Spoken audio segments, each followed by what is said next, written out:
Le grand dialogue. Le grand dialogue de l'émission de débat du studio Tamani sur votre radio. Le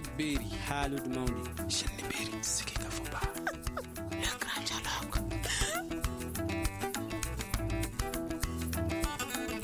La situation sécuritaire dans le pays avec la multiplication des attaques et la situation à Gao, des réfugiés maliens qui dénoncent leurs conditions de retour et de réinsertion socio-professionnelle, le Mali, premier producteur de coton et la grève des étudiants, c'est entre autres sujets qui seront abordés au cours de ce forum de la presse.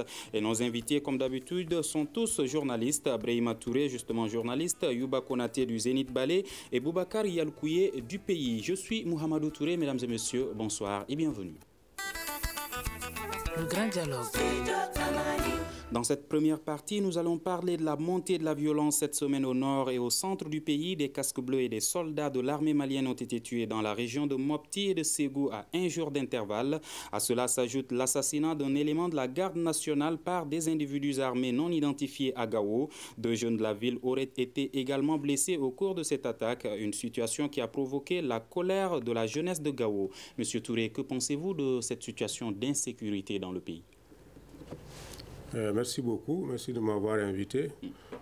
Moi, je pense que ce qu'on observe aujourd'hui, ce n'est que la suite de ce que nous avons vécu en 2017, où le nombre de morts parmi les forces de sécurité, parmi les forces étrangères, a été très élevé. Donc, c'est une suite de cette situation. Donc, il appartient aux autorités de trouver une solution, puisque les élections arrivent à grands pas. Elles ont promis de trouver une solution. On attend que les mesures prises fassent leurs effets sur le terrain. Mais selon vous, qu'est-ce qui provoque cette situation, entre guillemets, interminable? Oui, on est dans une situation depuis quelques années. Vous le savez très bien, la situation sécuritaire s'est dégradée au centre du pays. Ce n'est plus le nord, ce n'est plus confiné au nord comme ça se passait avant. Aujourd'hui, les régions de Mopti et de Ségou sont gangrénées par cette situation. Les groupes armés qui opèrent sur le terrain veulent montrer qu'elles occupent le terrain, qu'elles sont maîtres du terrain. Donc, elles attaquent les forces qui représentent l'État. Donc, c'est une situation, c'est un défi, en fait, à l'État démocratique du Mali qui doit répondre pour y faire face. Voilà. D'accord. Monsieur Konaté Youba, avez-vous une autre lecture de la situation? Ok, merci, Sidou Tamani, de me permettre de donner mon opinion par rapport à la question. Mais moi, je n'ai pas forcément une autre lecture, mais simplement constater qu'effectivement, c'est la série noire qui continue pour notre pays. Et vous l'avez dit, effectivement, depuis la situation a commencé à se détériorer véritablement dans le centre du pays depuis 2017. C'est là que nous avons vu que le bilan a totalement explosé en termes de morts civiles et militaires. Et ensuite, cette série noire continue en cette année encore 2018. C'est la suite logique de l'installation progressive de groupes armés qui gagnent du terrain chaque jour dans cette partie de notre pays. Et au début, vous vous rappelez que c'était encore la région de Mopti, mais de plus en plus, il y a une très grande partie de la région de Ségou qui balance aussi dans l'insécurité. Donc cette situation, c'est vraiment les groupes armés qui gagnent du terrain. Et on se rappelle qu'il y a juste un an, quand vous reculez derrière, vous comprendrez que quand l'embrasement des régions centrales a commencé, personne n'a pris les gars au sérieux. On avait pensé que c'était un phénomène éphémère qui allait tout de suite s'éteindre. Mais avec le temps, nous sommes en train de comprendre que aujourd'hui, la situation au centre est plus détériorée qu'au nord. On a pratiquement oublié la situation au nord du pays. Et la spécificité de la situation au centre, c'est que c'est carrément, comment dirais-je, les djihadistes qui sont à la manœuvre. Donc ça complique un peu davantage, puisque ici, il n'y a pas de revendication politique, c'est juste la revendication religieuse qui est là. Et le terrain a été très favorable. Pourquoi? Parce que pendant des années, l'État a été soit faible dans ces régions-là, soit l'État a été, comment dirais-je, l'État a beaucoup brimé les populations, il faut le reconnaître, puisque l'engouement que ça a suscité, que ces mouvements de rébellion suscitent au niveau des régions du centre, c'est ça. Les populations se reconnaissent dans ce que revendiquent les groupes armés qui sont à la manœuvre. Et c'est pourquoi, on ne le dit pas beaucoup, mais il y a une très grande complicité des populations, des communautés locales aujourd'hui dans ces régions centres-là. Donc c'est ce qui complique davantage la lutte contre ces groupes armés-là. Et le défi aujourd'hui pour l'État, c'est véritablement, parce qu'il y a dans bon nombre de localités aujourd'hui, carrément l'État est absent. Il n'y a même pas d'administration publique. Et le défi vraiment prochain, c'est ça. Il faut que l'État se réinstalle. Et certainement, et implique aussi, n'est-ce pas, les communautés à travers les leaders, avec une très grande communication à l'endroit de ces communautés-là. Parce que si les communautés aujourd'hui sont... les gens ne parlent pas beaucoup, mais elles se reconnaissent beaucoup dans les revendications des groupes armés-là, d'où la toute-puissance. Parce qu'il y a une très grande complicité aujourd'hui dans ces régions-là, ce qui fait que l'armée et les services de l'État ont du mal à venir à bout de ces groupes-là. D'accord. M. Boubacar Yalkouye, qu'est-ce qui provoque cette situation selon vous? Bon, la situation qui se dégrade du jour le jour, du nord au centre du pays, nous dirons tout simplement que c'est le fait que le dossier a été traité de façon légère. C'est ce qui nous a amenés jusque là où nous sommes aujourd'hui. Légère par qui? Légère par l'État malien et ses partenaires dans la résolution de la crise, de la crise que le Mali vit depuis quelques années. Et nous sommes partis sur le principe d'un accord qui a été signé. Et il y a des groupes armés qui se sont reconnus dans cet accord. Mais la mise en application sur le terrain a posé d'énormes problèmes, d'énormes difficultés. Et c'est ce qui a d'ailleurs fait que la situation a pris une autre dimension, une autre proportion, qui aujourd'hui échappe même au contrôle de ceux-là qui se considèrent comme les rois du Nord, qui sont aussi les rebelles regroupés au sein de la CMA. Et on dira bien qu'après là-bas, on est venu vers le centre. Mais ce qui est le phénomène qui est le plus inquiétant aujourd'hui, l'accord, on n'arrive pas à l'appliquer.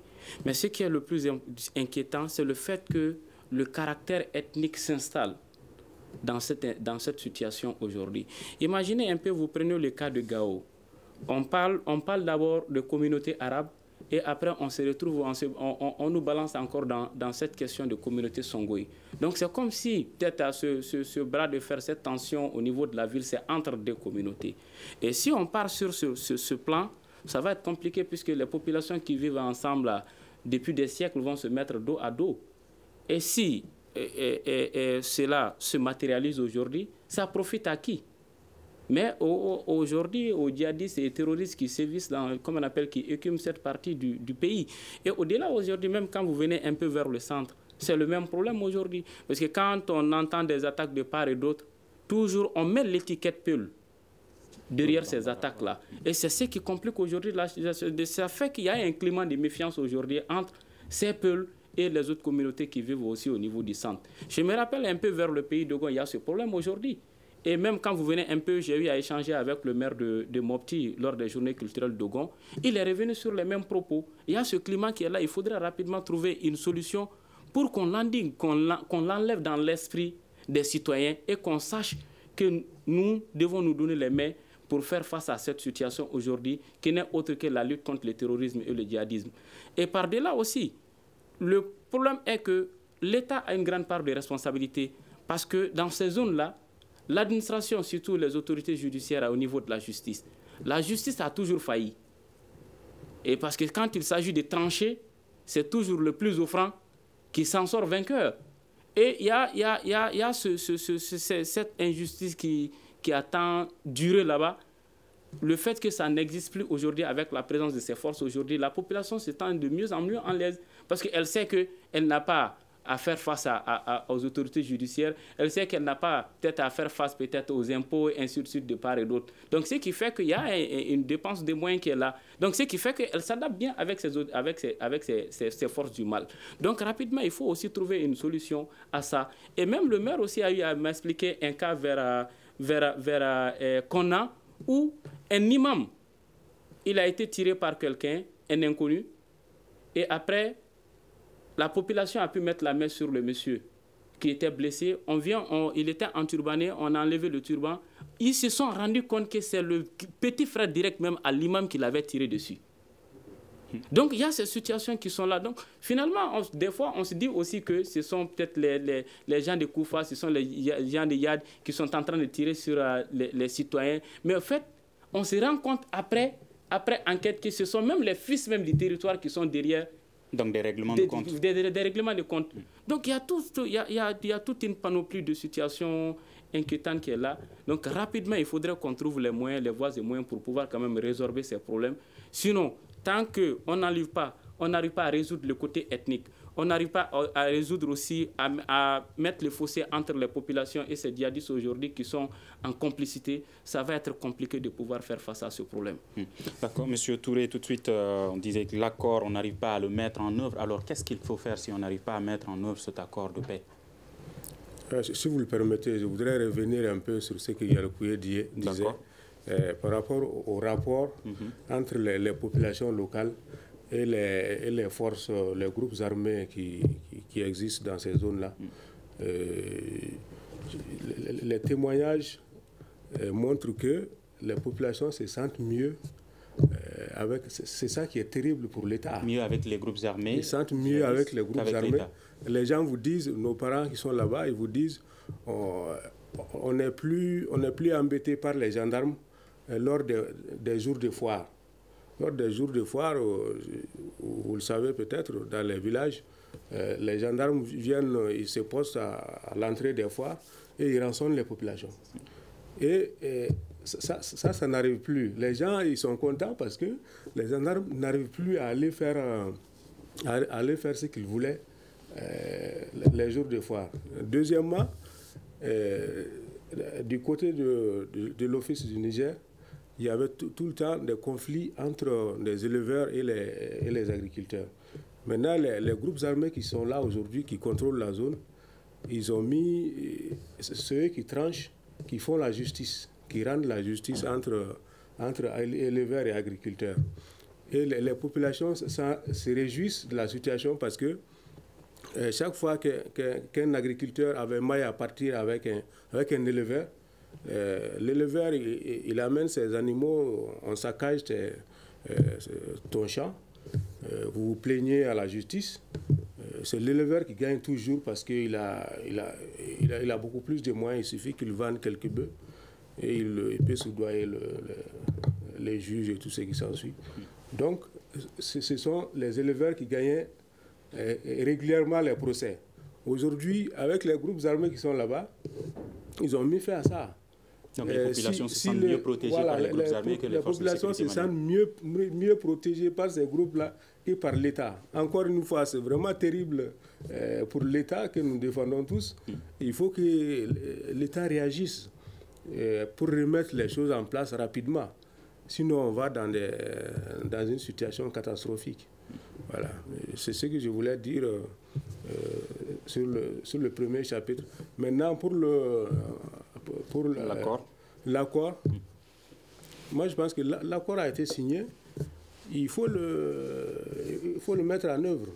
Si on n'arrive pas à le mettre en œuvre, est-ce qu'on a d'autres alternatives?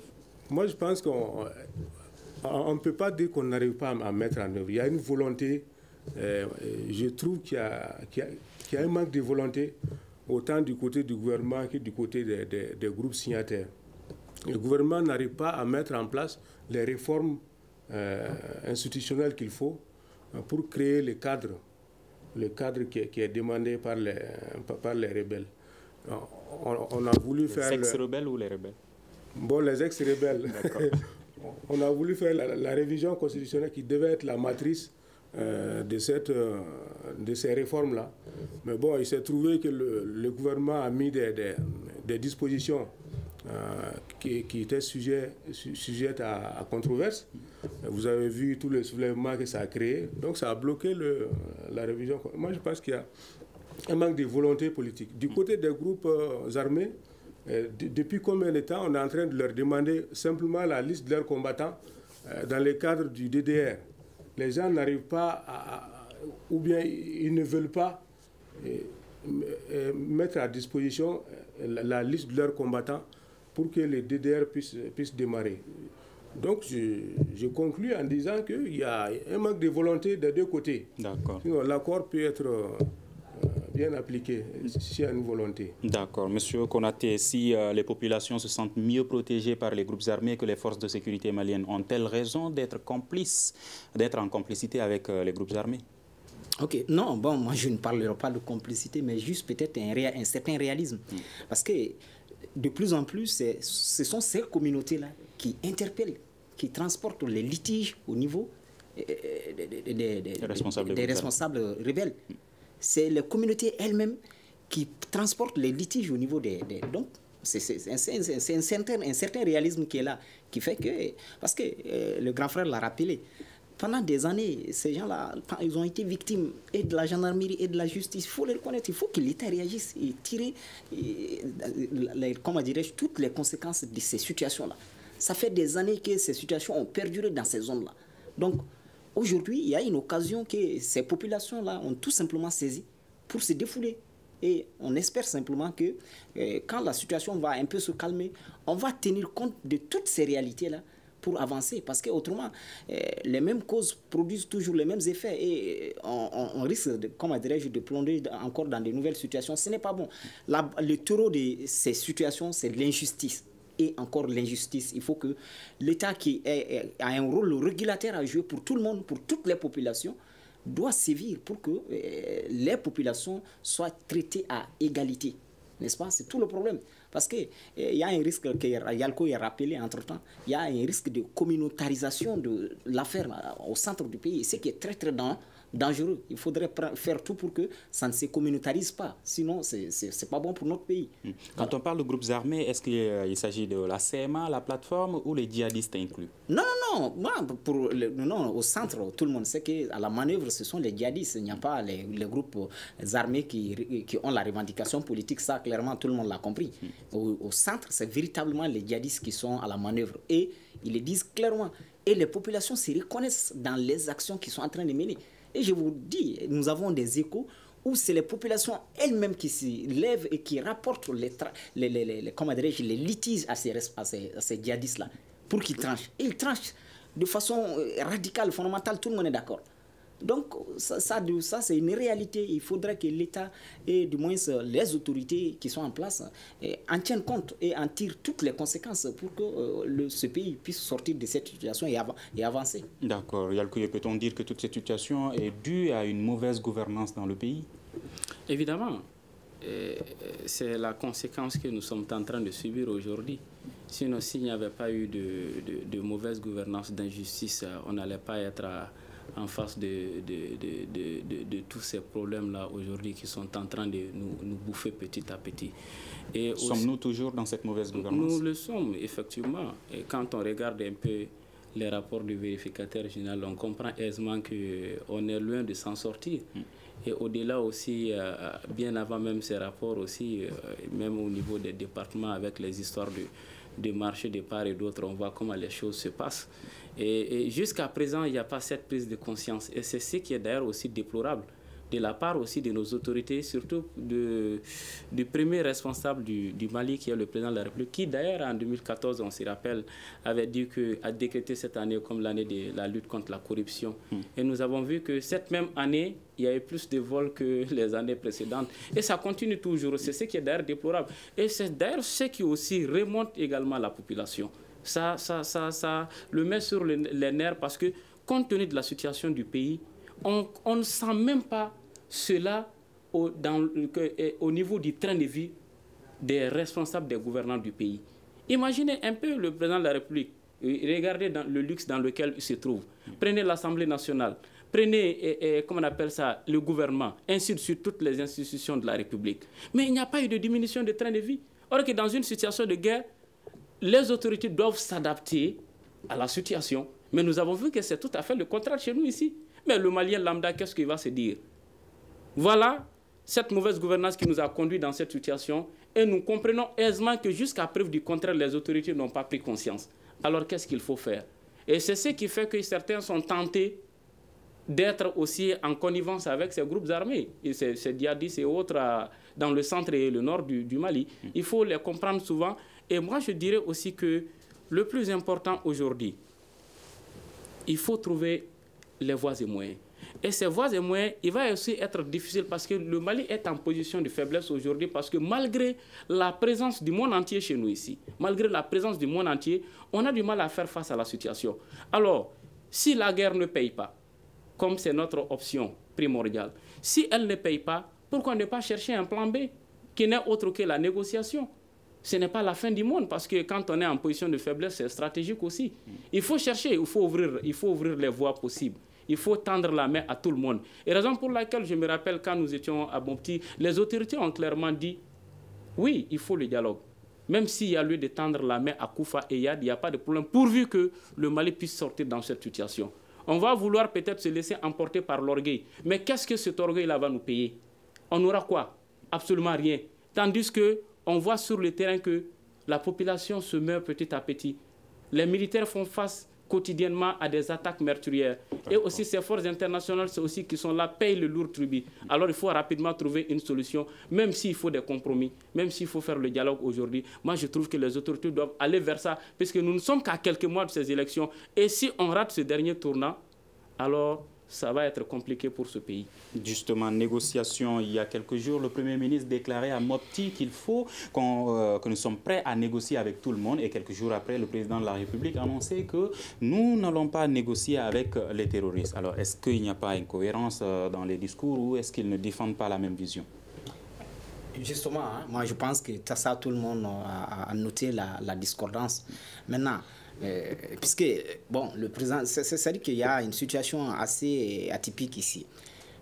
La ligne des Occidentaux qui sont aujourd'hui, comment dirais-je, mènent la danse chez nous, il faut clairement le dire, est que pas de négociation avec les islamistes. Donc, le président de la République semble se tenir à cette option-là. Maintenant, il faut être réaliste. Même en Afghanistan, à un moment donné, on a envisagé de négocier avec les talibans. Il faut être réaliste. Il faut être réaliste et se conformer à la réalité du terrain de notre pays. Donc vous pensez qu'il faut négocier avec le... Négocier, je ne sais pas maintenant, mais il faut discuter avec tous les acteurs. Autrement, si on ne discute pas avec tous les acteurs, quelle est l'option qui nous reste? C'est la guerre.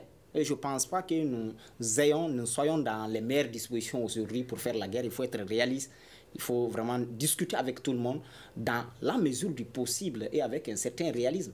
Parce que discuter ne veut pas dire que concéder, forcément. Non, il faut discuter, entamer des discussions.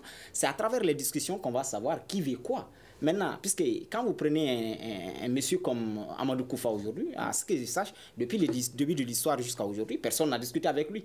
Véritablement, on ne sait même pas qu'est-ce qu'il veut, véritablement. Sait-on s'il existe réellement? Justement, c'est ça aussi, c'est une question que souvent les gens se posent. Maintenant, de toutes les façons, même si c'est un mythe qui est là, il y a forcément quelqu'un derrière. Tout ce que nous voyons comme agissement aujourd'hui, et il y a juste un an, vous constatez que la puissance militaire de ces rebelles-là est carrément allée hors contrôle. Donc il y a forcément des individus qui sont derrière, que ce soit Koufa ou d'autres personnes. Il faut envisager de discuter avec ces gens-là pour ne serait-ce savoir qu'est-ce qu'ils veulent. De toutes les façons, c'est des Maliens. Et nous l'avons dit, qui n'ont pas de revendications politiques. Ils ont des revendications religieuses, il faut discuter avec ces gens-là. D'accord. Deuxième thème de ce forum de la presse, sur 12 000 réfugiés maliens vivant au Niger, seulement 2 000 sont rentrés volontairement en 2017 au Mali, selon la commission tripartite HCR, Niger et Mali, alors qu'au même moment, certains réfugiés de retour affirment que leur réinsertion socio-professionnelle est loin d'être assurée et d'autres même dénoncent leurs conditions de retour. Monsieur Boubacar Yaloukouyé, que pensez-vous de cette situation des réfugiés? Sont-ils oubliés? Bon, évidemment, la question, elle a toujours fait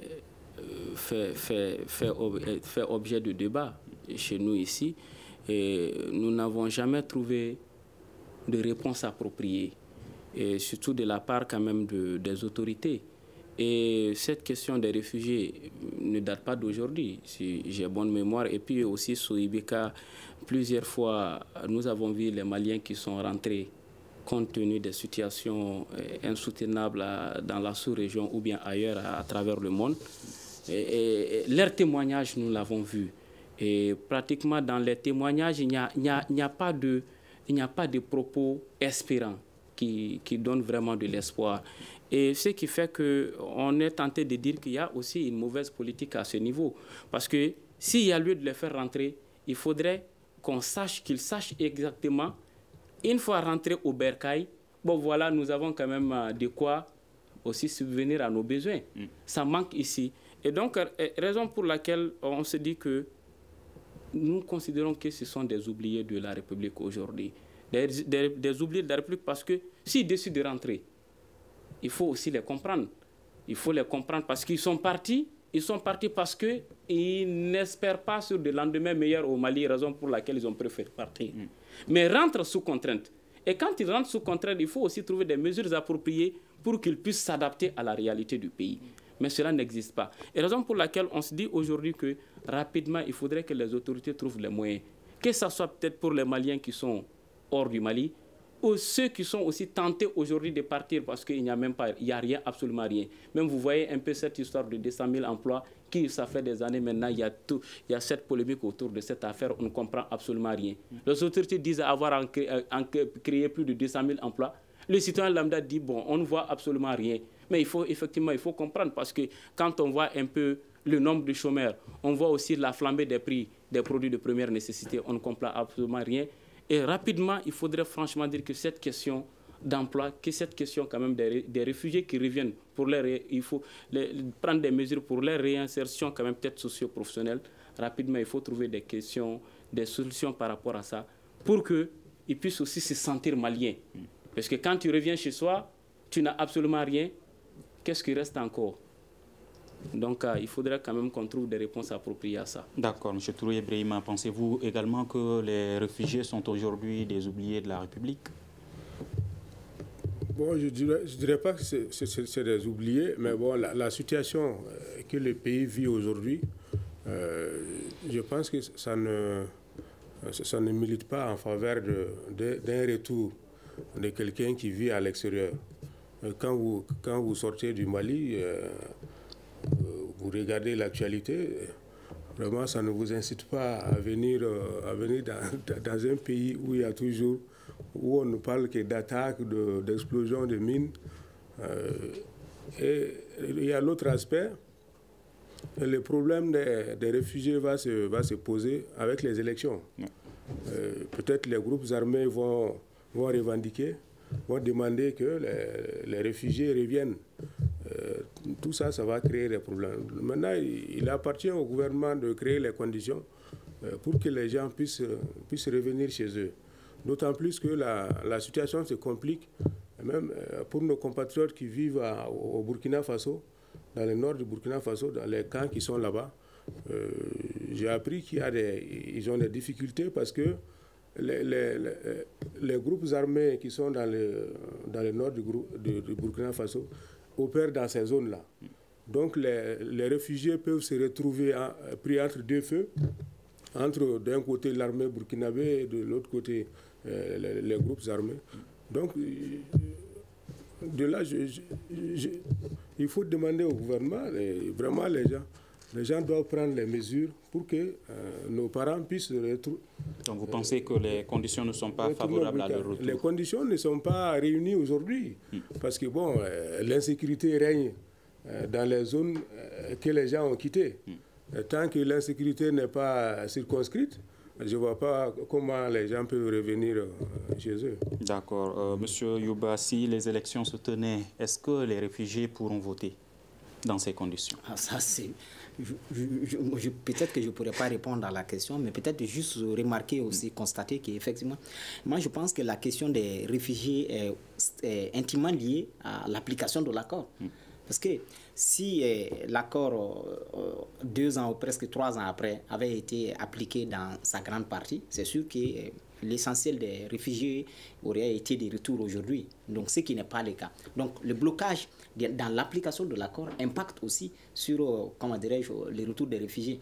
En plus, les confrères l'ont abordé déjà, les zones dans lesquelles les réfugiés sont censés revenir sont pas du tout stables, comme on le voudrait. Donc, si les zones de retour ne sont pas stables, pourquoi ces gens-là... Puisqu'en fait, ils ont quitté parce qu'il y avait de l'insécurité dans ces régions-là. Donc, si la stabilité n'est pas dans ces régions-là, je ne vois pas pourquoi ils vont venir, comment dirais-je, encore dans ces situations d'insécurité. Entre-temps, l'insécurité s'est développée aussi dans leurs zones d'accueil. Donc, ce qui pose un véritable problème. Mais pour ce qui est du retour des réfugiés dans la perspective de la tenue des élections, je pense qu'à un moment, les groupes armés avaient, comment dirais-je, abordé la question. Et c'est leur souhait, c'est vraiment que le maximum de nos compatriotes vivant à l'extérieur puissent revenir et voter. Et je pense que c'est aussi le souhait du gouvernement. Maintenant, est-ce que la réalité va permettre toute cette situation? Je ne sais pas. En tout cas, la situation des réfugiés est carrément liée à l'application de l'accord. D'accord. Parlons aussi de la revendication de l'AEM, l'Association des élèves et étudiants du Mali, qui réclame une bonne route sur la route de Kabala et également l'opérationnalisation du campus de Kabala, puisqu'il y a 6 des étudiants qui ont été tués suite à des accidents avec des camions BN. Que pensez-vous de cette situation? Oui, en fait, merci Touré. Moi, je suis de Kalabankoro, donc je vis cette situation-là. La situation qui vit les étudiants à Kabala est une vraie réalité. Parce que le premier problème, c'est quoi? Il n'y a pas de voie d'accès à Kabala. C'est une réalité, il n'y a pas de voie d'accès. Quand vous prenez le goudron et vous le mettez en proportion avec le nombre de quartiers, mais le matin, quand vous voulez sortir des régions, comme des zones comme Kabala, Kalabankoro, Tchébani et autres, mais si vous n'êtes pas sur la route à partir de 7 heures, c'est fini, vous ne pouvez pas sortir. Il y a un véritable d'abord problème structurel. Il n'y a pas de voie d'accès, il n'y a qu'un seul goudron. Donc, les autorités sont interpellées. À long terme, il va falloir réfléchir à ça. C'est ce que je disais même hier à un confrère. J'ai dit, mais dans 5 ans, si on ne trouve pas une solution, mais les gens de Kabala, Tchébani et autres ne vont pas venir en ville. Ça va être pratiquement impossible. Maintenant, l'autre réalité qui doit être gérée tout de suite, c'est la situation des étudiants. Et la réalité, c'est par rapport aux bennes. Puisque la zone, c'est une zone où les camions bennes prennent le sable, n'est-ce pas, et les distribuent à travers la ville. Mais les routes sont carrément exiguës. Et du fait de l'inauguration, de l'opérationnalisation du campus, les étudiants, à des heures, surtout le matin, sont en nombre sur la route pour pouvoir accéder à leur établissement. Donc, tout de suite, il y a une situation, les bennes sont en train de circuler, les étudiants qui sont en moto sont en train de circuler. C'est vrai que certains d'entre eux roulent à tombeau ouvert, c'est vrai, il faut le déplorer. Mais toute cette situation, c'est d'abord la présence des bennes. Quand vous connaissez ces engins-là, vous comprendrez que c'est des engins sur lesquels on n'a pas beaucoup de maîtrise. Et surtout, ceux qui sont dans ces zones-là, beaucoup, je suis désolé, n'ont pas le frein, même, ou en tout cas des systèmes de freinage assez défaillants. Donc, vraiment, véritablement, il y a une situation et une urgence, puisqu'en la matière déjà, le maire de Kalabankoro avait pris une décision pour un peu canaliser la circulation des camions bennes, surtout que ces camions bennes ne circulent pas aux heures de pointe des étudiants. Mais malheureusement, il paraît que c'est la police qui refuse d'appliquer cette mesure-là. Parce que la police estime qu'en arrêtant les camions bennes à ces périodes-là, c'est un manque à gagner. Et c'est ce qui est, une fois de plus, c'est des questions de gouvernance. Puisque nous sommes dans un pays... Un manque à gagner parce qu'ils doivent gagner quelque chose. C'est clair, tout le monde le sait. C'est un manque à gagner pour la police. Donc c'est véritablement des cas de gouvernance. Et on les déplore, c'est la faiblesse de l'État qui est en jeu et c'est dommage. D'accord. Monsieur Touré, l'autre difficulté dénoncée par les usagers de la route, c'est que ce n'est pas une route droite et les camions bennes circulent à vive allure et que cela devrait être également revu par l'État malien. Oui, ce problème, ça pose le problème global chez nous, des grands projets que l'État initie. On dirait que les gens qui sont là, qui s'en occupent, ne voient pas ça à long terme. Sur le long terme. l'université de Kabbalah, tout le monde savait que les étudiants allaient arriver en nombre. Donc les quartiers sont en train de s'étendre de jour en jour. Il fallait prévoir des voies d'accès beaucoup plus grandes que ça. Vraiment, c'est le bon sens seulement qui devrait guider les gens vers ça. Mais comme je l'ai dit, c'est le gros problème qu'on a dans pratiquement tous nos grands projets. Vous avez vu même la station d'eau de Kabbalah, ce n'est pas notre sujet, mais avant que ça ne soit mis en service, vous allez voir, ce sera dépassé par le nombre de populations. Donc c'est ça le grand problème auquel il faut trouver une solution. D'accord. Yalkou, votre point de vue sur cette situation? Oui, et la voie d'accès, c'est la question en réalité la plus sensible aujourd'hui, puisque tout est dû à ça. Les accidents mortels aujourd'hui,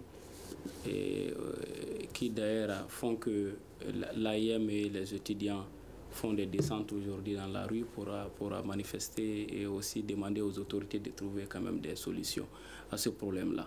Mais si il y avait une autre voie qui avait été prévue vers l'aéroport, de l'aéroport pour aller vers... En passant par Garanti-Bougou. Voilà, effectivement. Mais on voit que ça a du mal quand même à sortir, à se matérialiser.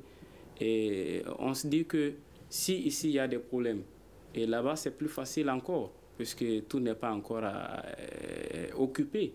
Il y a un grand espace qui est vers là-bas, donc il est facile de prendre rapidement les choses, même s'il faut prendre dans les titres fonciers des gens, il n'y a pas de problème.